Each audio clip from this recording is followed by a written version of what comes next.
स्वागत है आपका एवन कोचिंग क्लासेस में। जैसा कि आपको बताया कि हमारा पहला चैप्टर खत्म हो चुका है और आज हम करने वाले हैं पहले चैप्टर के क्वेश्चन आंसर। तो पहला क्वेश्चन आप देखिएगा, लिखा हुआ है आपके सामने कि दी गई अभिक्रिया में कौन सा कथन असत्य है। कौन सा कथन असत्य है? तो यहाँ पे कौन सा कथन असत्य है, इससे पहले देखना पड़ेगा कि बात चल रही है वो अपचयित उपचयित अपचयन उपचयन की बात चल रही है। तो मेरे प्यारे दोस्तों, अगर आपने हमारे वीडियो लेक्चर्स को प्रॉपरली फॉलो किया है तो आप जानते ही होंगे कि किसी पदार्थ में से ऑक्सीजन का निकलना, किसी पदार्थ में से ऑक्सीजन का निकलना अपचयन कहलाता है और किसी पदार्थ में ऑक्सीजन का जुड़ना उपचयन कहलाता है। तो आप यहाँ पे देख पा रहे होंगे प्यारे बच्चों कि क्योंकि यहाँ पे हमारे पास लेड ऑक्साइड के अंदर ऑक्सीजन है, जबकि यहाँ पे ऑक्सीजन नहीं है। यानी कि बात क्या हो गई कि लेड ऑक्साइड है वो लेड में, या फिर सीसा जो है ये लेड ऑक्साइड है, ये शीशे में क्या हो रहा है, ऑक्सीजन निकल रही है, यानी इसका अपचयन हो रहा है। यानी कि लेड ऑक्साइड इस लेड में क्या हो रही है, अपचयित हो रही है। ठीक है, क्योंकि इसमें से ऑक्सीजन निकल रहा है तो हमारा यानी कि लेड ऑक्साइड अपचयित हो रहा है। ये वाली बात तो सच है कि लेड ऑक्साइड अपचयित हो रहा है। दूसरी बात, किसी पदार्थ में ऑक्सीजन का जुड़ना ऑक्सीकरण कहलाता है या फिर उपचयन कहलाता है। यानी कि यहाँ पे कार्बन के साथ में ऑक्सीजन नहीं है, जबकि अगर हम आगे देखें तो यहाँ पे हमारे पास में कार्बन के साथ ऑक्सीजन आ जाती है। यानी कि कार्बन जो है ये वाला उपचयित हो रहा है। बात सही है, आपको समझ में आई? दोबारा रिपीट कर देता हूं, किसी पदार्थ में ऑक्सीजन का जुड़ना ऑक्सीकरण कहलाता है, यानी कि उपचयन कहलाता है। तो क्योंकि यहाँ कार्बन के अंदर ऑक्सीजन नहीं है, जबकि आगे अगर आप उत्पाद में देखोगे तो ऑक्सीजन है, यानी कि जो कार्बन है वो अपचयित हो रहा है। ये वाली बात सच है। ठीक है, और दूसरी जो बात है कि इसमें से जो ऑक्सीजन निकला यानी कि इसका अपचयन हो रहा है, यानी कि जो ये जो लेड ऑक्साइड है ये वाला अपचयित हो रहा है, ये भी बात सच है। तो ये दोनों बात सच है, तो गलत कौन सी है? एक तो शीशा अपचयित हो रहा है, शीशा अपचयित नहीं हो रहा प्यारे बच्चों, क्योंकि शीशे में से, इस लेड में से कोई भी ऑक्सीजन नहीं निकल रहा है। ये वाली बात गलत है। दूसरा, कार्बन डाइऑक्साइड उपचयित नहीं हो रही है, क्योंकि यहाँ पे कार्बन डाइऑक्साइड में ऑक्सीजन नहीं जुड़ रही, यहाँ पे इस कार्बन में ऑक्सीजन जुड़ रही है। समझ पाए हो क्या?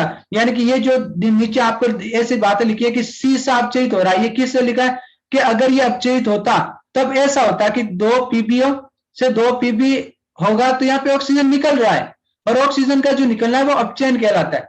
ठीक है, तो शीशा अपचयित नहीं है, यहाँ पे आना चाहिए था क्या कि लेड ऑक्साइड अपचयित हो रहा है, ऐसा आना चाहिए था। क्योंकि अगर केवल शीशे की बात करा तो यहाँ पे केवल पीबी होना चाहिए। ठीक है, लेकिन यहाँ पे लेड ऑक्साइड है ना, ये तो लेड ऑक्साइड अपचयित हो रहा है, ऐसा लिखना चाहिए था। तो आई होप आपको ये पता चल गया होगा कि किस तरीके से आप इनको सही गलत कर सकते हो। अगर आपको समझ में नहीं आता तो प्लीज इस पर्सन को दोबारा देखिएगा। क्वेश्चन हमारे पास आया, यह आया कि Fe2O3 प्लस Al, यहाँ पे Al2O3 और Fe में 2 ट्राई, ठीक है, वो अभिक्रिया हो रही है। तो आपको बताना है कि ये ऊपर देखिए अभिक्रिया किस प्रकार की है। तो प्यारे बच्चों यहाँ पे देखिए, यहाँ पे जो कंपाउंड है वो कितने हैं? 2 हैं, फेरिक है, ऑक्साइड है, जबकि यहाँ पे कितना है? 1 है। अब यहाँ पे ये अभिक्रिया संयोजन अभिक्रिया नहीं हो सकती। क्यों नहीं हो सकती? क्योंकि संयोजन अभिक्रिया के अगर आपने हमारे वीडियो लेक्चर देखे तो संयोजन अभिक्रिया में क्या होता है, 2 या 2 से अधिक अभिकारक मिलकर एक उत्पाद बना रहे, जबकि हम यहाँ पे देख पा रहे हैं कि उत्पाद में जो नंबर है कंपाउंड के वो कितने हैं? 2। तो ये हमारी संयोजन अभिक्रिया नहीं हो सकती। दूसरी बात, ये हमारी विस्थापन अभिक्रिया होगी कि नहीं होगी ये बाद में देखेंगे। चलिए देखो, ये वियोजन अभिक्रिया नहीं हो सकती। क्यों नहीं हो सकती प्यारे बच्चों? क्योंकि वियोजन अभिक्रिया में एक अभिकारक टूटकर 2 या 2 से अधिक उत्पाद बनाता है। तो क्योंकि यहाँ पे कंपाउंड में कितने? 2 अभिकारक हैं, तो ये वियोजन अभिक्रिया भी नहीं हो सकती। यहाँ पे ये द्विविस्थापन अभिक्रिया भी नहीं हो सकती। क्यों नहीं हो सकती प्यारे बच्चों? क्योंकि द्विविस्थापन अभिक्रिया में 2 परमाणु या परमाणु के समूह आपस में विस्थापित होते हैं, जबकि हम यहाँ पे क्या देख पा रहे हैं? हम ये देख पा रहे हैं कि यहाँ पे केवल जो ऑक्सीजन है ये वाला इस एल्यूमिनियम के साथ में जुड़ पा रहा है, आप देख पा रहे होंगे, जबकि एल्यूमिनियम के साथ यहाँ कोई नहीं है जो अभिक्रिया करके इस ऑक्सीजन की जगह ले ले।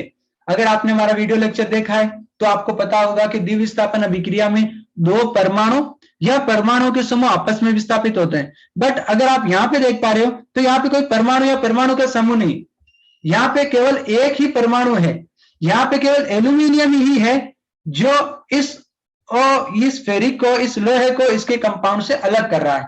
इसलिए ये कोई आपकी ना तो संयोजन अभिक्रिया होगी, क्योंकि संयोजन अभिक्रिया में दो या दो से अधिक अभिकारक मिलकर एक उत्पाद बनाते हैं, ना ये वियोजन अभिक्रिया होगी, क्योंकि इसमें एक अभिकारक टूटकर दो उत्पाद नहीं बना रहा। ये द्विविस्थापन अभिक्रिया नहीं हो सकती बच्चों, क्योंकि यहाँ पे दो परमाणु या परमाणु के समूह आपस में विस्थापित नहीं हो रहे, और ना ही ये आपकी क्या हो सकती है, ये ऑक्सीकरण अभिक्रिया हो सकती है, क्योंकि ऑक्सीकरण अभिक्रिया में ऑक्सीजन का जुड़ना होता है। तो यहाँ पे जो राइट आंसर है जो हमारा हो जाएगा, ये हो जाएगा विस्थापन अभिक्रिया।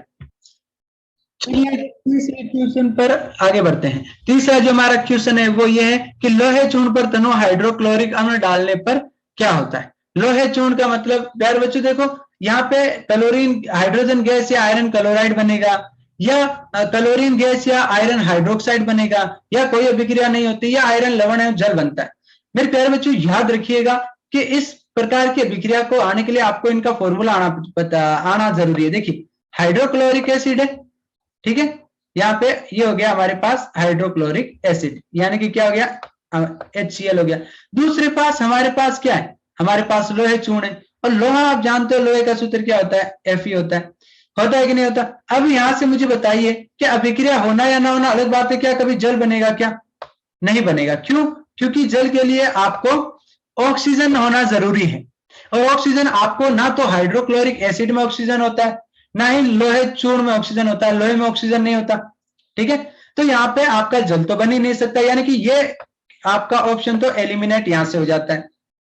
अगर आप लोहे चूर्ण पर कोई भी अमल डालोगे तो अभिक्रिया तो होगी। हम जानते हैं कि धातु ऑक्सीजन के साथ अभिक्रिया करके क्या बनाती है, हाइड्रोजन गैस देती है, तो कोई अभिक्रिया नहीं होगी, ये वाला ऑप्शन भी गलत है। दूसरी बात प्यारे बच्चों कि आपका हाइड्रोक्साइड भी नहीं हो सकता, क्योंकि हाइड्रोक्साइड में का भी आपका जो, अगर हम दूसरा चैप्टर पढ़ेंगे आगे, उसका फॉर्मूला होता है हाइड्रोक्साइड, जहां पे OH मौजूद है ना उसे हम हाइड्रोक्साइड बोलते हैं। तो यहाँ पे ऑक्सीजन आना जरूरी है हाइड्रोक्साइड में, तो यहाँ पे क्योंकि ऑक्सीजन नहीं है तो ये वाला ऑप्शन भी एलिमिनेट हो गया। तो हमारा जो राइट आंसर बचता है ये कि हाइड्रोजन गैस निकलेगी और आयरन क्लोराइड बनेगा। प्यारे बच्चों आप इसको इस प्रकार भी याद रख सकते हो कि क्योंकि लोहा एक धातु है और हाइड्रोक्लोरिक एसिड एक अम्ल है, तो हमेशा अम्ल है वो धातु के साथ अभिक्रिया करके हाइड्रोजन गैस देता है। क्योंकि इन चारों ऑप्शन में से आपको केवल पहले ऑप्शन में ही हाइड्रोजन गैस मिल रही है, यानी कि आप कह सकते हो कि यहाँ पे जो है राइट आंसर है वो आपका पहला ऑप्शन हो जाएगा कि हाइड्रोजन गैस और आयरन क्लोराइड बनता है। आई होप आपको ये लेक्चर पसंद आया होगा। अगर आपको हमारा वीडियो अच्छा लगता है तो प्लीज इसे लाइक करना ना भूलें, चैनल को सब्सक्राइब करें, और आपका जो एक लाइक है वो हमें मोटिवेशन देता है और भी वीडियोस रेगुलरली अपडेट करने का।